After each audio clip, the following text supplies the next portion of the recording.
दोस्तों नमस्कार, स्वागत है आपका परीक्षा खबरी में। 8 मार्च 2022 की महत्वपूर्ण खबरों पर चर्चा करेंगे। सबसे पहले खबर उत्तर प्रदेश लोक सेवा आयोग से। दो महत्वपूर्ण खबरें हैं। पहली खबर ये दोस्तों कि यूपीपीएससी से हर वर्ष लगभग 3 से 4 हजार पद या कभी कभी इससे भी ज़्यादा जो पद थे वो साक्षात्कार के माध्यम से अर्थात डायरेक्ट भरे जाते थे। कुछ समय पहले एक नोटिफिकेशन आया था, आप लोगों ने देखा होगा कि उस कदम को पीछे लेते हुए अर्थात अब जो है साक्षात्कार नहीं बल्कि 2 या 3 चरणों में परीक्षाएं आयोजित होंगी उनके लिए, उन पदों के लिए। तो वो 2 और 3 चरणों में जो परीक्षाएं आयोजित होंगी उनका प्लान क्या हो गया, क्या उनसे उनके लिए अलग से परीक्षा आयोजित होगी? तो उसका जवाब है हाँ, लेकिन उसमें से ज़्यादातर पद ऐसे भी हैं जो यूपी पीसीएस में भी जोड़े जाएंगे। तो यूपी पीसीएस 2022 में ऐसे पद जो आयोग के पास डायरेक्ट भर्ती के लिए आए हुए थे अर्थात साक्षात्कार के माध्यम से भर्ती के लिए आए हुए थे, अब वो यूपी पीसीएस 2022 में जोड़े जाएंगे। पहली बात तो यह है, उसका काम चल रहा है अभी, ठीक है। अर्थात शासन को भेजा गया है अपने निर्णय को, शासन से अप्रूवल होते ही वो यहाँ पर जोड़ दिए जाएंगे। दूसरी बात है कि बहुत सारे ऐसे पद हैं जिनके लिए स्पेशल एलिजिबिलिटी की ज़रूरत होती है। जैसे यूनानी हो गया, सिद्ध हो गया, मेडिकल से जुड़ा एमबीबीएस हो गया, इंजीनियरिंग हो गई, ये सारे पद, इनके लिए एक अलग परीक्षा आयोजित की जाएगी। इसके अलावा काफ़ी ऐसे पद हैं जिसमें सिंपल ग्रेजुएशन और अनुभव मांगता था। तो अभी अनुभव वाला जो अलग श्रेणी रहती थी इसको हटा करके सिर्फ ग्रेजुएशन, सिंपल ग्रेजुएशन करके एक नई भर्ती प्रक्रिया क्रिएट की जा रही है आयोग के द्वारा। अर्थात अभी तक आप आरओ का एग्ज़ाम देते थे जिसमें इंटरव्यू नहीं होता था। आरओ के अलावा एक और परीक्षा यूपी पीसीएस करवाने जा रहा है। उसके लिए खाका तैयार हो चुका है, बहुत जल्द उसका नोटिस भी आपको देखने को मिल जाएगा और तमाम यूट्यूब चैनल्स, फेसबुक ग्रुप्स में भी आपको देखने को मिल जाएगा। उसके लिए क्या हो रहा है कि जो सिंपल ग्रेजुएशन के तमाम पोस्ट हैं जो साक्षात्कार के माध्यम से भरे जाते थे केवल, अब उनको 2 चरणों में अर्थात प्रीलिम्स और मुख्य परीक्षा के माध्यम से भरा जाएगा। तो आपके लिए एक अच्छा अवसर यूपी पीएससी के द्वारा क्रिएट किया जा रहा है। बहुत सारी संभावना है कि जो लोअर के पोस्ट होते थे, पहले लोअर के नाम से ये परीक्षा आयोजित होती थी, उसमें से जिन पोस्ट्स को गजटेड कर दिया गया है, जैसे आपका एक्साइज इंस्पेक्टर हो गया, बहुत सारे पोस्ट ऐसे हैं गजटेड हो गए हैं जो पहले लोअर के होते थे, सीडीपीओ का हो गया। तो ऐसे बहुत सारे ऐसे पद हैं जो गजटेड हैं और जिनको केवल 2 भर्ती अर्थात प्रीलिम्स और मुख्य परीक्षा के माध्यम से भरा जा सकता है, नियमावली में कुछ चेंज करके। तो वो जो पद हैं वो उस परीक्षा में सम्मिलित होंगे। हालांकि अभी पूरा खाका उसके बारे में क्या है, कौन कौन से पद होंगे, कब आएगा, इसके बारे में पूरी जानकारी नहीं है। लेकिन आपको ये बता दे रहा हूँ कि बहुत जल्द इस प्रक्रिया पे बहुत तेज़ी से काम हो रहा है। जब प्रभात कुमार आए थे उसके पहले ही ये सब रेडी था, लेकिन प्रभात कुमार के आने के बाद ये प्रक्रिया बंद हो गई थी। वो अपने अनुसार सारी चीज़ों को चला रहे थे, लेकिन नए अध्यक्ष ने आते ही इस पर काम शुरू कर दिया था। तो अभी बहुत जल्द आपके सामने ये परिणाम भी सामने आ जाएगा आपके। तो जो यूपीपीएससी आरओ 2022 के लिए व्यथित हो रहे थे कि वो पद नहीं आएंगे, तो नई परीक्षा के लिए आप लोग खुश हो सकते हैं। दूसरा बात है, एलटी ग्रेड का जो शेड्यूल है बहुत जल्द जारी हो जाएगा। एलटी ग्रेड के पद आने वाले हैं, कम मात्रा में हैं, 1200-1300 1400 के आसपास हैं, लेकिन आएंगे, ठीक है। बीईओ की पोस्ट, उससे उसके साथ कुछ रिजर्वेशन संबंधी कुछ प्रॉब्लम्स थी, वो इस वर्ष आने की संभावना अब नहीं है, ठीक है। वो रिजर्वेशन का कुछ दिक्कत है और ज़्यादा दिक्कत है उसमें, तो भेजा गया है पुनः शासन को। स्वास्थ्य शिक्षा अधिकारी, उसके साथ भी इसी तरह की कुछ दिक्कत थी, वो भी भेज दिया गया है, क्योंकि उसका नोटिफिकेशन भी बन के तैयार था। आप लोगों को मालूम है पिछले वर्ष ही अर्थात 1.5 वर्ष पहले उसका नोटिफिकेशन आ जाना चाहिए था, लेकिन नहीं आया। वो कुछ समय पहले ही भेजा गया है त्रुटियों के साथ। वो कब आएगा, अधियाचन उसका, और फिर आयोग नया नोटिफिकेशन तैयार करेगा। लेकिन ये भर्तियां आ नहीं पाएंगी, इसलिए नहीं आ पाएंगी क्योंकि पीसीएस जे और एपीओ, विशेषकर पीसीएस जे की परीक्षा जब आयोग आयोजित करता है तो बाकी सारी परीक्षाएं, जो यहाँ तक कि यूपी पीसीएस की परीक्षा होती है, वो भी फंस जाती है, उसकी प्रक्रिया खत्म हो जाती है पूरी तरह से। सब लोग यूपी पीसीएस जे में लग जाते हैं। तो पीसीएस जे और एपीओ के लिए कैलेंडर में बदलाव का नोटिफिकेशन बहुत जल्द आपके सामने आ सकता है। ये भर्तियां बहुत तेज़ी से होंगी, ये समझ लीजिए। जो लोग इनकी तैयारी करना चाहते हैं एलएलबी वाले, पूरी तरह से तैयार रहें। ठीक है, अगर पहले से पढ़ा है लॉ तो बहुत अच्छा आपके लिए। अभी शुरू करना चाहते हैं तो मुझे नहीं लगता कि अब आपको इतना अवसर मिलेगा, क्योंकि बहुत जल्द ये भर्ती प्रक्रिया शुरू होने वाली है।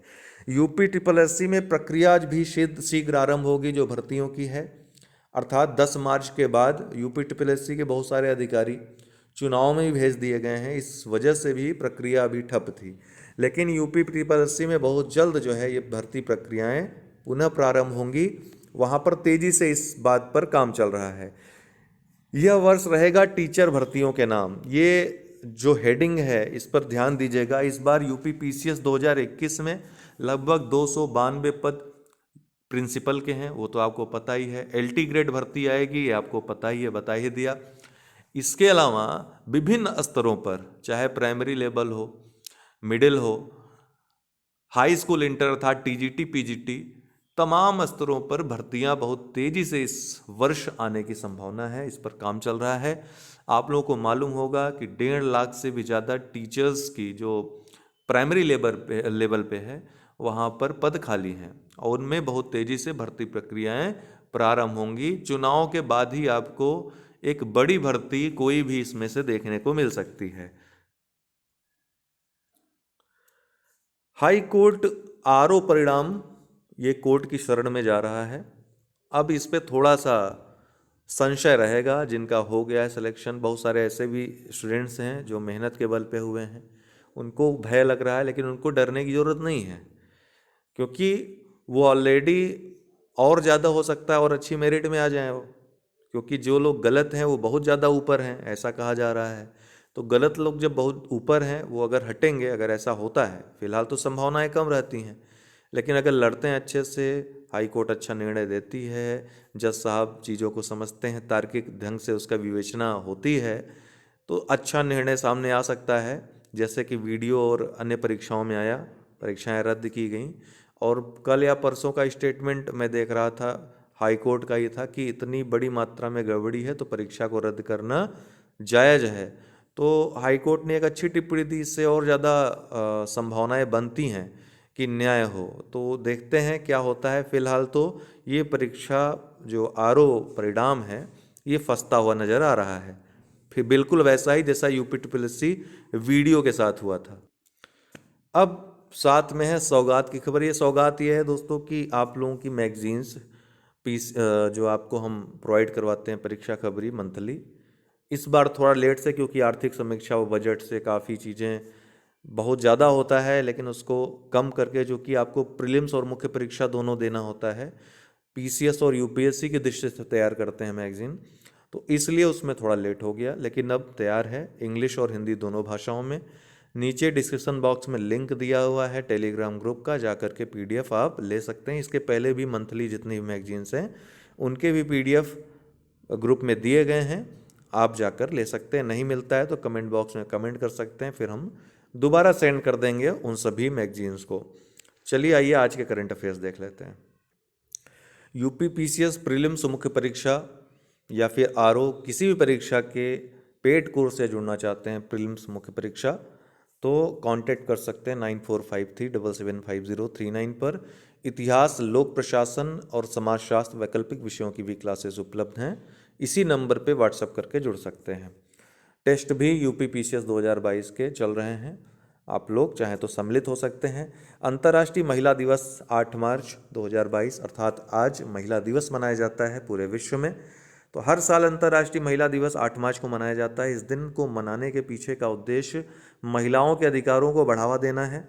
महिलाओं के प्रति सम्मान, प्रशंसा और प्यार को दर्शाते हुए अंतर्राष्ट्रीय महिला दिवस को महिलाओं के आर्थिक, राजनीतिक और सामाजिक उपलब्धियों के उत्सव के तौर पर मनाया जाता है।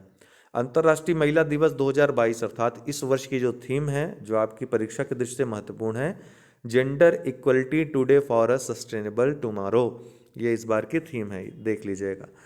अंतर्राष्ट्रीय महिला दिवस के इतिहास की बात करें, कब से मनाया जाता है, क्यों मनाया जाता है, तो यूनाइटेड नेशंस ने 8 मार्च 1975 को महिला दिवस मनाने की शुरुआत की थी।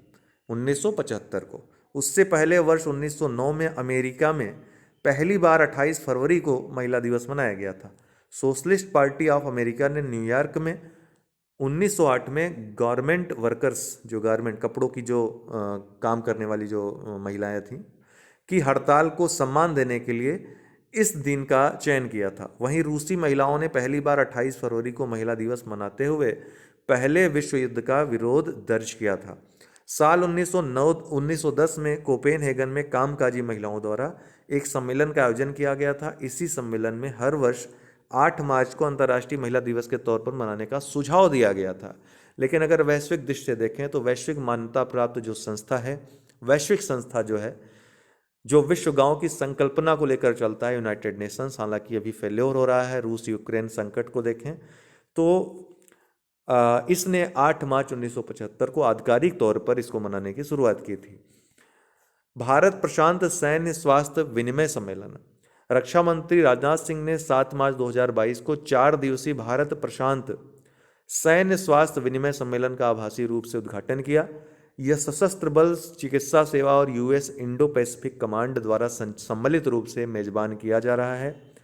इस सम्मेलन की विषय वस्तु military health care in a volatile uncertain complex and ambiguous world है। पता है कि भारत प्रशांत जो क्षेत्र है, हिंद प्रशांत क्षेत्र क्यों कहा जा रहा है? पहले इसको जो हिंद प्रशांत क्षेत्र है, कभी एशिया पैसिफिक भी इसको कहा जाता था, लेकिन अभी एशिया पैसिफिक न करके हिंद प्रशांत अर्थात इंडिया को महत्व दिया जा रहा है इस क्षेत्र में। कारण क्या है? चाइना का प्रतिरोध करना है। एशिया का जब हम नाम देते हैं तो चाइना भी उसमें आ जाता है ना, और एक प्रतिबद्ध, एक बड़े देश के रूप में आ जाता है। और चाइना की जो साम्राज्यवादी नीति है उससे पूरा विश्व परिचित है। वर्तमान में अमेरिका को भी आंख दिखा रहा है। ऐसे में भारत के महत्व को, जो कि हिंद महासागर में केंद्रीय भूमिका में है, इसको नकारा नहीं जा सकता। इसीलिए पश्चिमी देश, विशेषकर अमेरिका, वो भारत को यहाँ पर खड़ा करना चाहता है चीन के विरुद्ध में। और ये सभी देश जो भी चाइना को एक मुख्य प्रतिपक्षी के रूप में देखते हैं, मुख्य प्रतिद्वंदी के रूप में देखते हैं, वो भारत को आगे लाना चाहते हैं ताकि चाइना को काउंटर किया जा सके।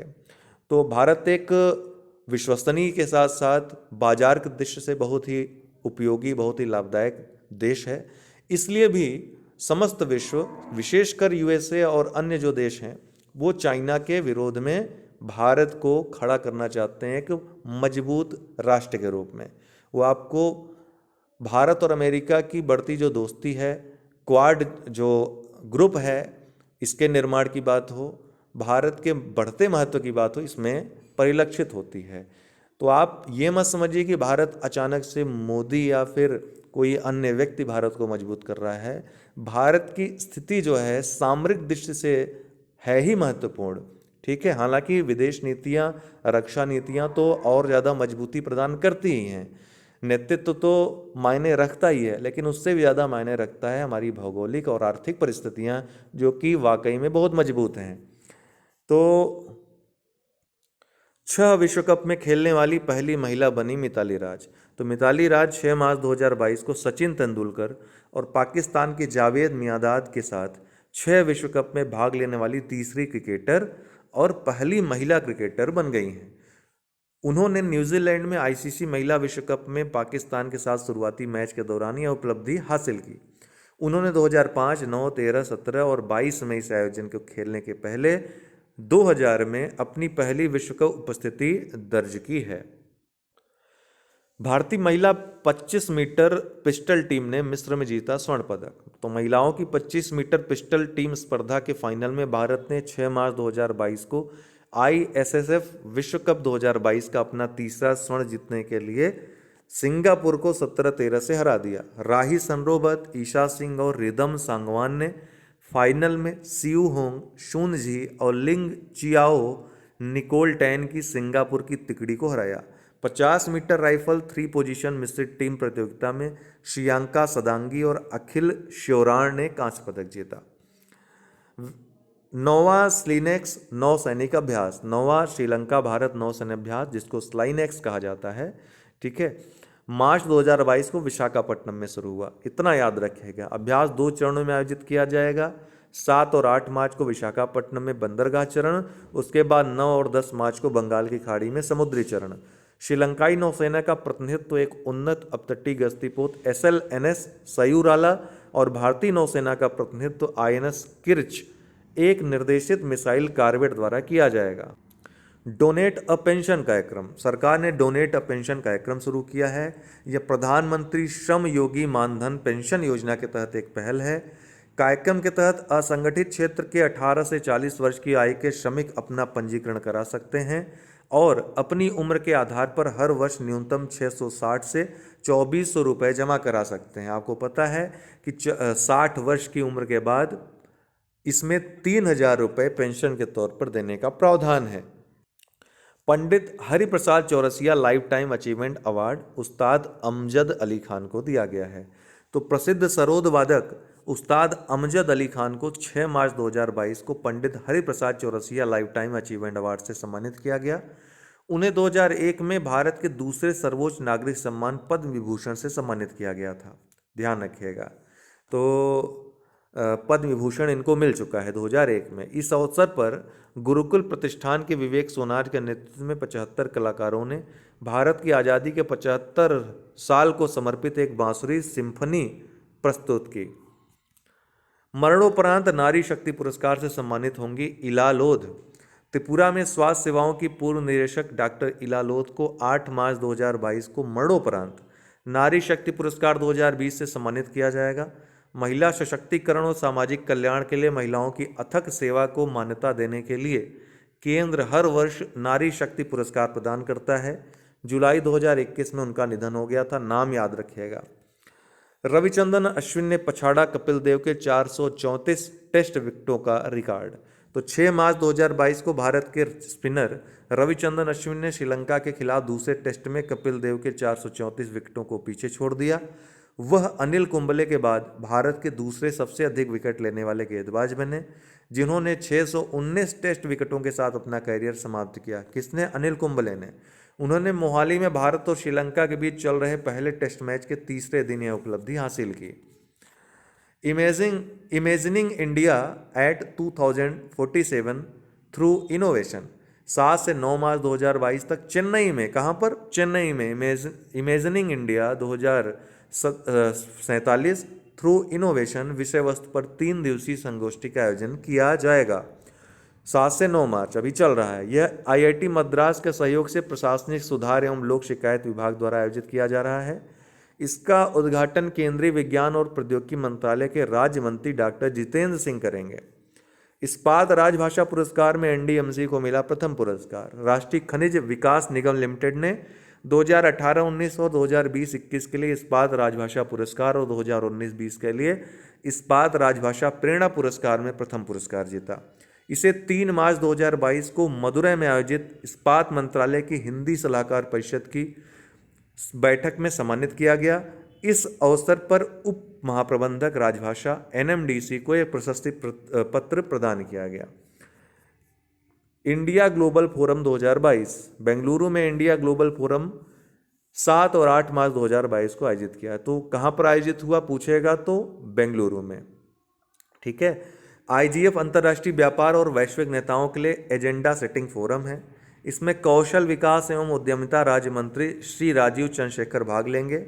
यह बेंगलुरु में IGF का पहला संस्करण है। पिछले संस्करणों की मेजबानी दुबई और UK में की गई थी। डेली करंट अफेयर्स क्विज तेजी से देख लेते हैं। सिंधुदुर्ग में किस राज्य में MSME प्रौद्योगिकी केंद्र स्थापित किया जाएगा? तो ये महाराष्ट्र में आयोजित किया जाएगा। सिंधुदुर्ग संगोष्ठी industry connect 2022 industry and academic synergy का आयोजन रसायन और उर्वरक मंत्रालय द्वारा किसके सहयोग से किया गया था? तो फिक्की और सिपेट के सहयोग से किया गया था। केंद्रीय पेट्रोकेमिकल इंजीनियरिंग और प्रौद्योगिकी संस्थान और federation of Indian chambers of commerce and industry के सहयोग से किया गया है। भारत में किस हवाई अड्डे को मार्च 2022 में भारत के पावर पॉजिटिव हवाई अड्डे का दर्जा मिलने के लिए तैयार है? तो यह है कोचीन अंतर्राष्ट्रीय हवाई अड्डा। तो Cochin international airport limited Kerala के कन्नूर जिले में पय्यानूर के पास 6 मार्च को 12 मेगावाट सौर ऊर्जा संयंत्र शुरू करने के लिए तैयार है। जिम्नाई आइसलैंड, जिसको स्नैक आइसलैंड भी कहा जाता है, जो अभी हाल ही में समाचार में देखा गया था, किस सागर या महासागर में स्थित है? बहुत महत्वपूर्ण है। तो ये काला सागर में स्थित है। स्नैक द्वीप यूक्रेन के स्वामित्व वाला एक लगभग 16 हेक्टेयर चट्टानी द्वीप है, जो काला सागर में क्रीमिया के पश्चिम में लगभग 300 किलोमीटर में फैला हुआ है। दुर्लभ रोग दिवस 2022 इन दिनों में से किस दिन आयोजित किया जाने वाला एक कार्यक्रम है?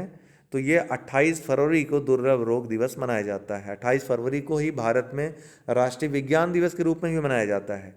T20 क्रिकेट में सबसे ज़्यादा रन बनाने वाले बल्लेबाज कौन बन गए हैं? तो ये हैं रोहित शर्मा। तो लखनऊ में श्रीलंका के खिलाफ श्रृंखला के पहले मैच में रोहित शर्मा मार्टिन गुप्टिल के 3,299 रनों से आगे बढ़कर एक बार फिर T20 क्रिकेट के प्रमुख रन गेटर बन गए हैं। इन दोनों के बाद विराट कोहली 3,296 रन बनाकर तीसरे स्थान पर चल रहे हैं। ऑपरेशन गंगा किस देश से भारतीय नागरिकों को वापस लाने के लिए भारत सरकार द्वारा शुरू किया गया एक विशेष निकासी मिशन है, जिसमें बाद में वायुसेना को भी शामिल कर लिया गया? तो यूक्रेन। ठीक है, यूक्रेन से भारतीय छात्रों को वापस लाने के लिए ये पहल की गई भारत सरकार द्वारा। आज के लिए इतना ही। बहुत बहुत धन्यवाद।